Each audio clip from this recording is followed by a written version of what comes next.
Welcome to the Joyosity podcast. I am so glad that you are here. So, whether you are a seasoned leader or just starting out, the Joyosity community is for you. We are all about creating positive culture with complex people. So, if you're new to Joyosity, we base all of our work on these three bedrock beliefs: that true leadership is more than just checkboxes and surface level strategies.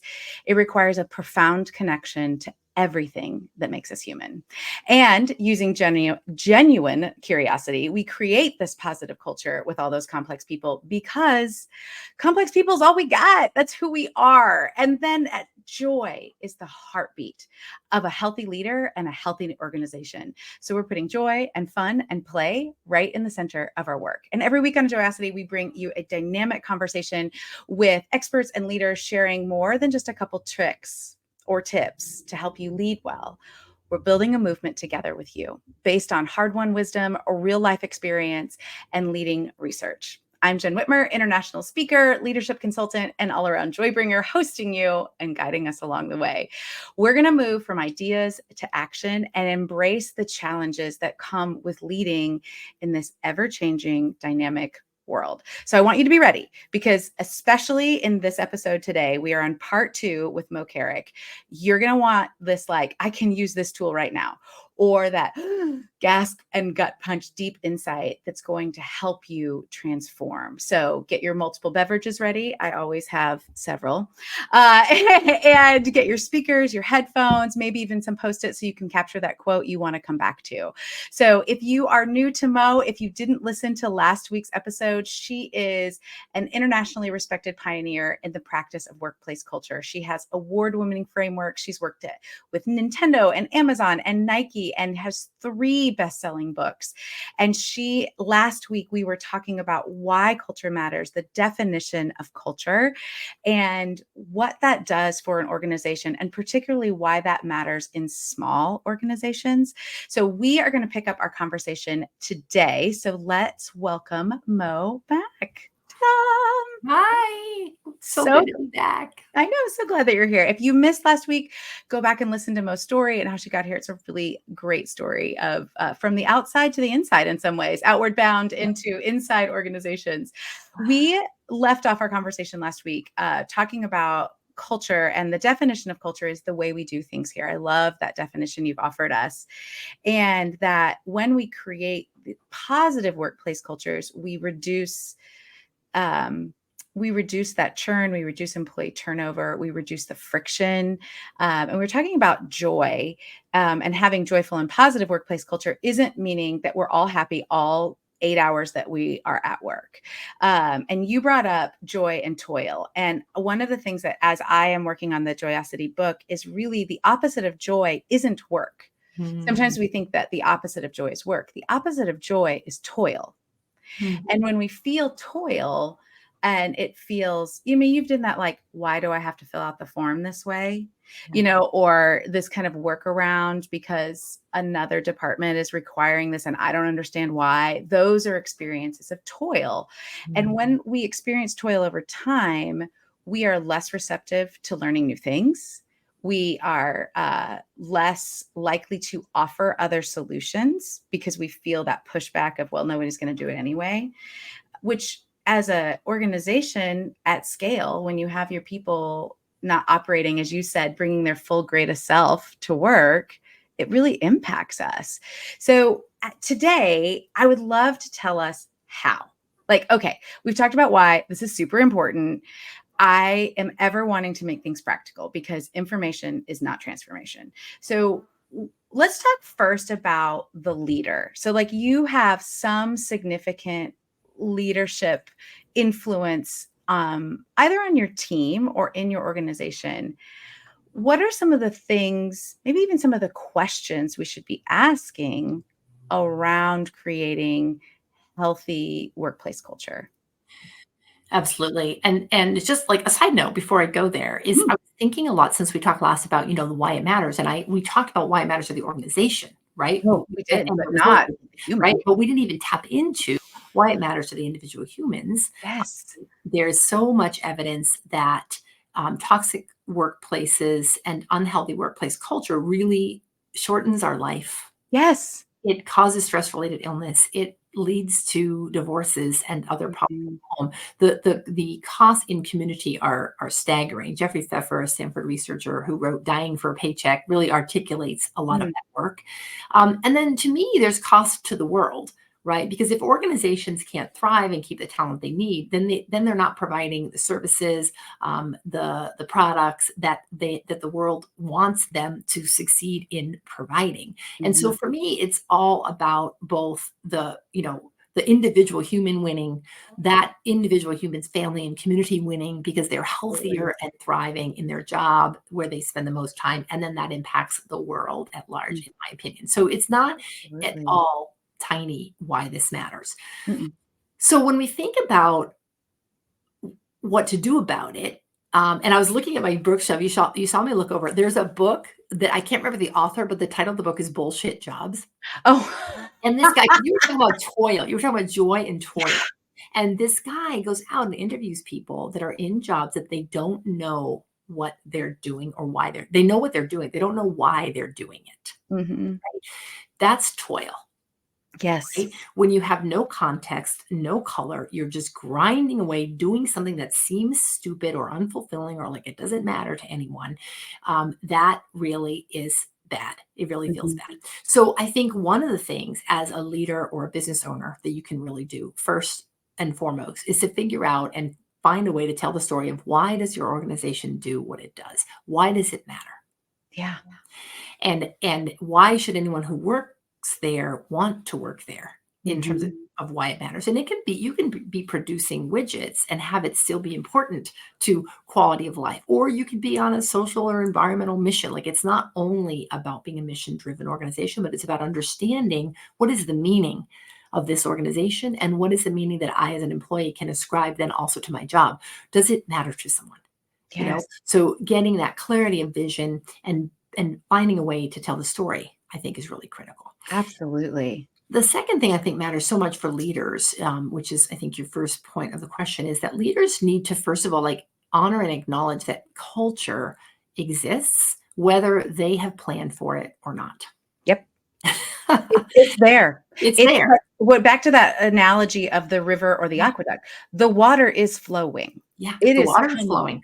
It's yep, but the way we do things here happens. yep. It's a choice or not. It's a choice, and it happens from the beginning without us knowing it. Most founders start companies, they're not thinking about culture, they're thinking about survival. They're thinking Mhm. about product, market mix, financial sustainability, and that all does matter, especially in the beginning. But once you've survived that startup phase, now you've got to really be thinking about what have we created here culturally, Mhm. and how is it that we want to maintain it? So I think one of the things leaders need to do and business owners is to really just acknowledge that there is a culture. Then, in my opinion, they would do very well to understand what is it? Mhm. How do we do things here? What values and beliefs drive our behavior? Both the like we talked about last week, the ones that are written down, but also the ones that are just evident in practice, what we do. And you can do that a variety of ways. There's good surveys that you can do that help you assess culture. I'm not talking about engagement surveys. You can do it through interviews. You can just do it through deep listening and curiosity, which I know Yeah. you talk a lot about on the podcast, of really being willing to acknowledge and notice how do we do things here? What do people value that's driving their behavior? What must people be believing in order to do what they're doing? And let me break that down a little bit. I recently had dinner at a restaurant where my youngest daughter works. It's a Eastern European restaurant in Portland, Oregon. Really good food, four-star restaurant, just beautiful. And as I was sitting there, we were celebrating my kid's birthday. She's a new employee in this environment, but they wanted to take me to their new restaurant, and I was so excited. They were really honoring her and the birthday celebration. And what I noticed was that every single employee had a love of the food and the beverages that they were describing. The stories they told about this one cocktail that we had that went back like 100 years to the Russian grandmother who, like I had this vibe of what this culture meant. There was almost like an anthropology that accompanied the Mhm. food and a deep appreciation for the food. And every employee seemed to feel that it was their business to know about the food and beverages? Where did the foods come from? Where did the recipes come from? And to me, that's culture. That's Mhm. culture. And so I think that somebody somewhere in that organization decided that that embedded knowledge of, comfort with, and passion about the specific food and beverage that they were delivering was going to be an important part of how this restaurant would succeed. Yeah. And they were And right. don't you wanna go to that restaurant? Totally. Yeah. Yeah, Like, absolutely. It's called Kafka, by the way. It's the love only it. Eastern European restaurant in Portland, and I'm it's very excited to very now good. go to Portland. I never need an excuse to travel, so that Right, or to have a good restaurant, not no, right, me no. neither. Mhm. But, that's in contrast to going to a restaurant. I'm sure you've had this experience, Jen, where you sit down, you're given your seat, but you wait for what seems like an interminably long time before somebody brings you some off the grocery store shelf bread in a basket and seems completely uninterested in Mm, either you or what they're serving. And you start to get a vibe of that culture too, which, in mhm, some cases, like that restaurant, maybe their highest and best value is quick, hot food for people on the go. mhm. That's cool. That's different than uh, culturally connected Eastern European food and beverage from our ancestors of a Mhm. of a family held restaurant. So I'm not judging either one of those cultures as bad, but they have benefited from, and they would benefit from, somebody studying how do we want to do things here, and being Yeah. willing to look and say, okay, is what we're doing consistent with the values that we hold? So Mhm. that's like part two. And then part three is to figure out what do we want? If we know what our culture is, what do we Yes. want it to be? Yes. And then we can start getting into what do we have to change in order to become more like we want to be. That's your cultural actions that you can take.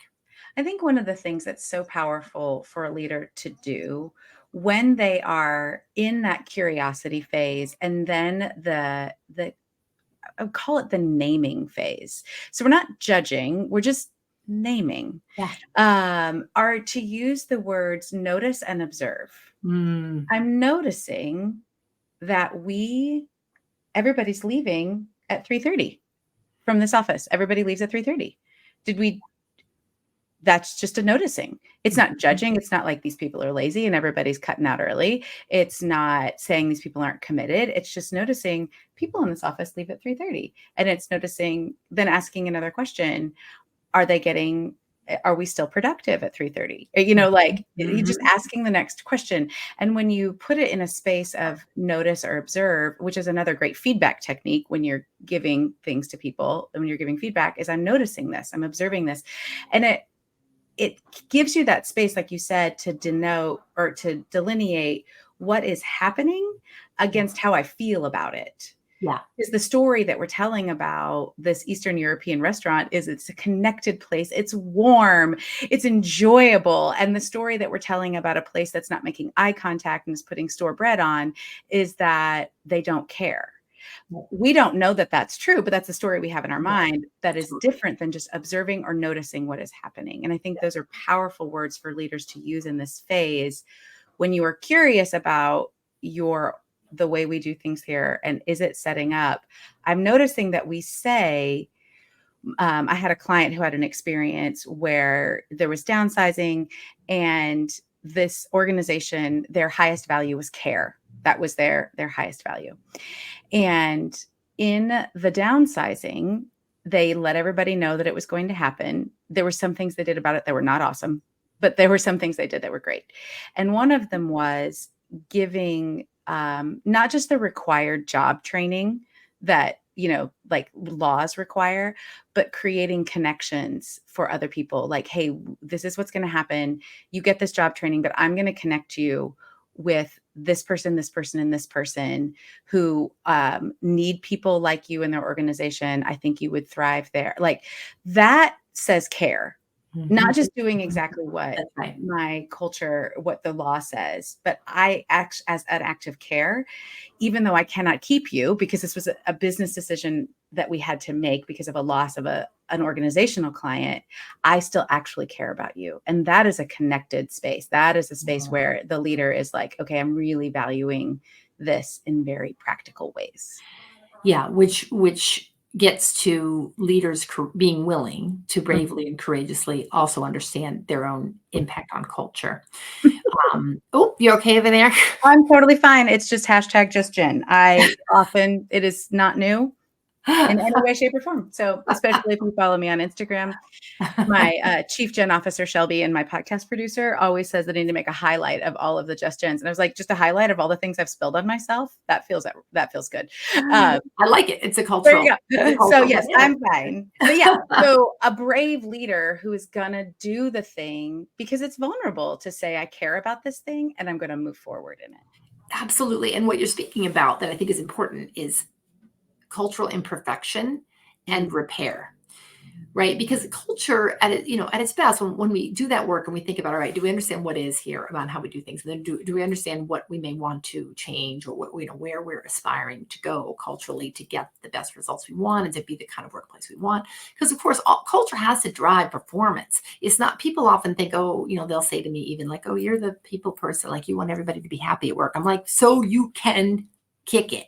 Yeah. Like, it's not done in a void of just so people feel good. That's not what employers are motivated by. So we have Mhm. to be focused on that, but we know that healthy, robust cultures get better results. We've Yes. got tons of evidence about that. So let's look at the data and understand it. So, but what that means then is that we know we will have cultural mishaps. And Mhm. you were describing one example, and I had a client recently that had, it was large healthcare system, had a devastating consequence, which was that a patient had died in the hallway. Mm. It's a hospital that has overcrowding issues. We still are in COVID-19, just like real medicine is really hard right now. And this issue came up at rounds, and the leaders on station were aghast because they were like, oh my God, how did this happen? That this patient died potentially alone in a hallway. And that's not who Mm. we want to be, getting at their values. So, what that requires is a lot of courage to look under the hood and to really discern and decipher, okay, how did it happen? What was the cascade of processes, behaviors, human frailty, Mhm. imperfections that contributed to this? Not with the intention of shame and blame, but with the intention of learning, to Mhm. say, you know what, this we would prefer that this never happen again here. And what is it we must change so Yeah. that it doesn't happen again? Mhm. And that takes a lot of courage. And I often think about that repair process. I've been thinking about it a lot lately in terms of some of the things that have come out in the Boeing story, Mm. Yeah. with 700 FAA findings, Yeah. most of which were connected to culture. And Yeah. I'm thinking, wow, there were opportunities for repair all the way along, but there were factors that impacted how things were done there that overrode those repairs. And that it takes a tremendous amount of vulnerability and leadership courage to really look that in the face. Yes. And I think the posture of curiosity is what helps us actually get there. Totally. Because otherwise you do fall into the ditches of shame and blame. Yeah. And so one of the things I say a lot in keynotes and when I'm talking with leaders is that leadership requires ruthless self-honesty Mhm. and radical self-compassion. Yeah. And if you fall in the ditch of ruthless self-honesty, you're going to just fall into shame if you go too far. And if you fall into the ditch of radical self-compassion, you're like, it's somebody else's fault. I'm going to blame them. But curiosity is what helps us hold those two in tension and Mhm. actually create a different solution from Absolutely. pain. And so we were joking about the Enneagram in the last episode. The Enneagram is a personality framework, if you're new to the Enneagram, that helps us understand why we think, feel, and act the way we do. And as an Enneagram 7, I would like to avoid pain. So I just want to avoid it at all costs, which sometimes means I want to avoid a hard conversation. I want to avoid dealing with something. But I have discovered that that actually creates more problems along the way. And if something does happen, if I avoid the repair work, it creates more pain. Yeah. If I'm not curious about what caused this, the pain is deeper. At least if there's pain, let's make it mean something. I would not have, of course, they don't want that to have happened. Boeing did not want things to happen that way. Your healthcare client did not want that patient to experience that. So let's make it mean something so we learn and it doesn't happen again, or we Absolutely. figure out a way to mitigate things that are happening because we live in an imperfect world. Yeah, it's beautiful what you're saying, and I'm reminded of what Dr. Brene Brown says around shame resilience. Mhm. That we all are prone, and so are systems, to feeling shame, and it's how do we rise? How do we rewrite the ending of those stories? Which is why we sometimes say at Momentum at my firm, we often say that culture building and maintenance is an inside job. Absolutely. Because we Mhm. really, every leader for sure, but every human being really in any company needs to be able to bring this level of rigor and, like you're saying, that radical self awareness to be able to say, what's my part here? What am Mhm. I doing? What am I doing behaviorally that is either consistent with the culture we're striving to create or is inconsistent? We often say, like, people will talk about toxic culture. I've noticed I'm using that term less and less because I don't meet these people. Like, there's no leader, no CEO, no business owner have I ever met that says, I lead a toxic culture. And I'm proud of it. Nope. Like, Mhm. no, Nope. nobody wants to lead a toxic culture. So who are these people that are creating these, Mm. horrible miasmas of toxicity? They're you and me. They're people Mhm. who are unconsciously, due to multiple pressures on them, making decisions that are missing the mark on creating the conditions in which Yeah. humans can thrive. And Mhm. they too can do better. But there are not bad people and good people out Yes. there creating culture. There are just people that Yep. are doing the best they can and could do better Mhm. in building the kind of culture that they're looking And that's that paradox of actually living the joyosity life, for lack of a better term, is the paradox of we're all doing the best we can and we can all do better. for. Like those Totally. things are held in tension in that paradox, but that is the complexity of living life as a human. And then when you are a leader, it's just amplified. Yeah. And so you're also helping others live in that paradox in the healthiest way that we can.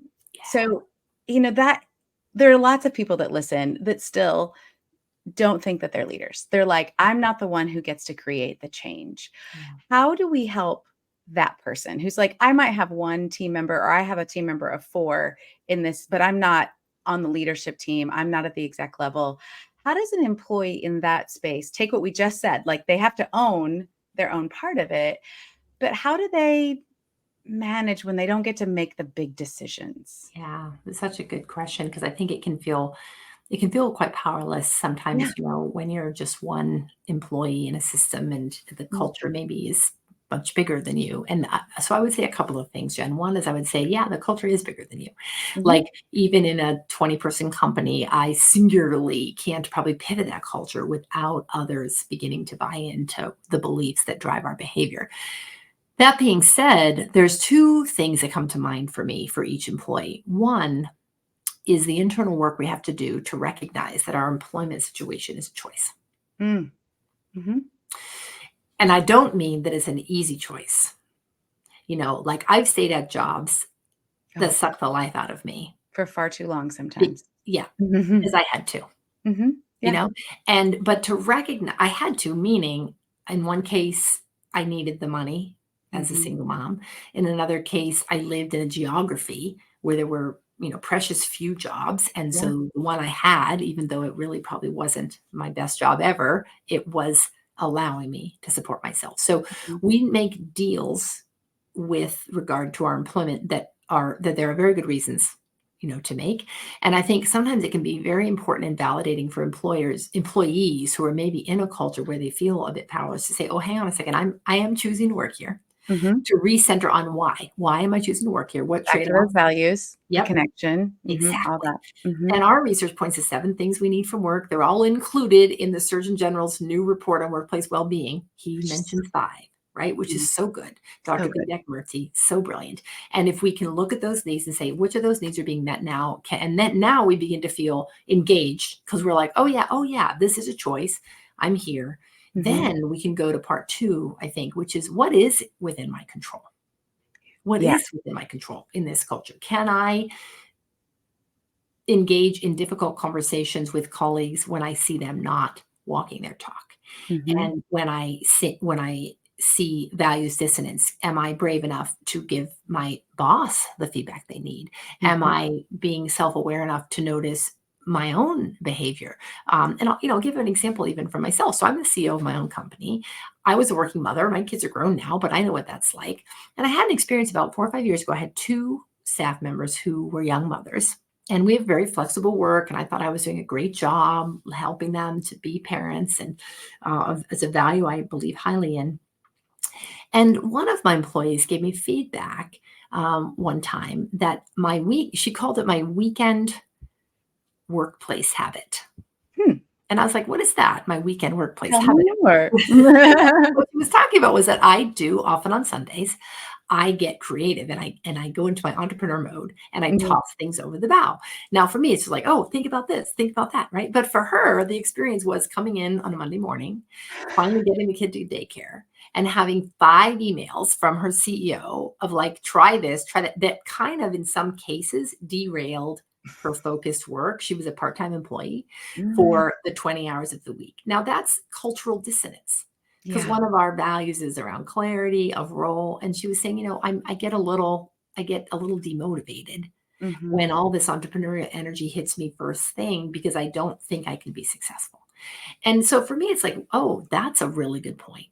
Yeah. Now I know why I do that. That's because I'm an entrepreneur and I get all excited and I want to just share it and I think I'm being inclusive, but it's having an impact on someone who's trying to do a good job in her 20 hours, who's actually finding that a distraction. So we have to have that Mhm. conversation Yeah. about Oh, and what's so like I'm responding physically because what you're describing is actually very common against for not just entrepreneurial leaders, but Enneagram 7 leaders in that. particular, because we're Mhm. option generators. Like, Yeah. "Ooh, we could, we could, we could."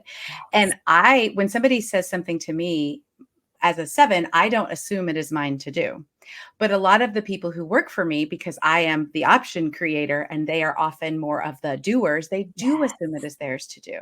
So, Yeah. what a great way to be the employee that says, I have questions about this. Here's how this is impacting me. And I have had these very same conversations with my own team. And even though I am aware that I can do that, I have to add on to the end, this doesn't have to be right now. I just don't want to lose it. Yeah. Or is this something that's possible? Or can we have a talk about that? Like adding those things at the end to help people Yeah. who aren't thinking like me and Totally. and empowering your employee to say, to have the space to safely feedback, Right. to give the feedback that is, here's how this action is impacting me. Yeah. Help me figure this out. Yes, It's so absolutely. powerful. So powerful. And that's courage, but it's it's Mhm. it's the employee at that point, in this case for me, was helping shape culture by Mhm. owning her own reaction, being willing to share with me, Yeah. even though I was in her upline, and helping me learn a different way to show up that had a more consistent impact with what it was we said. Yes. Now, there's another piece there that I want to mention specifically because I think it's one of the hardest things about culture, and that is peer to peer Mm. feedback. So we say often at Momentum, we have this equation we use. It goes like this: self care plus team care equals a healthy, cohesive culture, Mm. right? So self care plus team care. So self care is how I take care of me, my own well being, my own emotional groundedness, my own behavior. Team care is how I take care of us, right? In the immediate team that I'm working with. And ultimately, when I'm doing both of those things, I'm much more capable of committing to a culture. What I see time and time again, I'm sure you do, Jen, as well, is that one of the things that tangles people at work all the time culturally is their difficulty telling each other the truth about the Mhm. impact. Whether Yeah. you call it difficult conversations or crucial conversations or feedback, or it's all the same thing. Mhm. Yeah, we It's step over things right. and ignore them. Exactly. And it's because we're so afraid of losing connection. Yes. We don't want to be cut out from the herd. We want to Yes. belong. and we fear not belonging. So I have a story that I'll share. I'll shorten it but it's a powerful one around a company that made a decision that really invited that level of collegial accountability. So this was a company, an Oregon-based company that was a manufacturing company. They had 24/7 operation, and then marijuana became legal. Before marijuana, they would do random drug testing. And so they didn't have any problems really with drug or alcohol use on the line. But after the marijuana became legal, they could no longer test in their environment. So they were worried about people coming to work high. Mm-hmm. The leader of this group, who was a frontline supervisor, really did not know what to do. And the problems did uptick with more people coming to work high. So he sat the team down on the night shift and he said, "What do you all want to do about this?" And it was slow conversation to start, but it warmed up, and people basically said, "I don't want to work in a workplace where people come to work high. Like, we're dealing with heavy machinery. It's really dangerous. One of us could get injured or die." And so he said, "I know, I agree. So what do we want to do?" They basically made an agreement amongst themselves, which went like this: if somebody comes to work high, anybody who suspects it has the right to name it and to ask them to go home for that shift. They can come back the next day, no questions asked. Right? And everybody agreed, and they signed this document. I love 20 it. people. The clarity of that. The clarity of that. Agreement. Exactly. And everybody, Expectations are spoken, agreed upon, and reasonable and resourced. yes, absolutely. And the HR person was kind of flipping out because she was like, "Oh, we're probably going to have to do testing, whatever." So I was just like, hold steady. And so sure enough, about 6 weeks later, somebody showed up to work. Another employee saw them come on and said, "Hey, dude, I suspect that maybe you're high." And the person denied it. He said, "I hear you. I hear that you're not, but I suspect you are. And we had this agreement. Remember, I'm going to ask you to go home and you can come back to work tomorrow on your shift." That person did that. It was hugely The first one is exposing always to so them. hard. So hard, so hard. But do you know that after that, they did not have any incidents of people coming to work I high? bet. Yeah. Because the team made a commitment to hold each other accountable for the agreements that they shared. And for me, that's what employees can do to be part of creating a culture that they want to work in, Yes. is to do their part. And that was brave, but it was bravery that was supported by the collective agreement for behaviors that made sense. Yes. Oh, it's so good. It's so good. I just so want to keep talking. I know. But we have to, I just think you've given us so many great options for how we actually start the work of creating an intentional culture. Because again, the culture is there, it exists. But if we want to shape it, if we want it to be something that is healthy and positive, where it reduces turnover and it reduces friction and a lack of productivity to a place where people want to work, this is such great options for both leaders and employees and team members, and it's just such a wealth of information. So how can we stay connected to you? So this is your website here. Tell us how we can stay connected with you, learn from you. Give us the details. Thank you. Oh my gosh. Yes, it's such a fun conversation. And there's so many more wonderful things that people can do. But the website is a really good place to start. I will mention that we have on there our free people and culture health check, which is a really easy way for a leader of a team or a company to get a vibe for how are they doing. Gives you a ton of free resources and invites you to really be looking at where you may have some gaps in the health of your organization or your own leadership. So that's a good place to start. People can also find me on LinkedIn. That's the main place I'm on. It's just my name, Moe Carrick. And I'm also on Instagram, mostly just for fun, but I do like to do reels. So you can look for me there too. Fantastic. Well, we so appreciate your time and your expertise and just your willingness to help us as a Joyosity community really develop and understand what this big idea of culture is that we're talking about. So thank you again for your time. I'm so, so grateful. Well, thank you for having me. The work you're doing really matters. We deserve to thrive and be happy at work. And you and your community are really part of that. So thank you. Thanks for having me. Thank you. Thank you so much. Bye, everybody. So let me put my coach hat on for just a moment. Don't just leave this here. Take a moment. What did you learn? What's your next tiny action step? Share this episode with someone and tell them what you're going to do.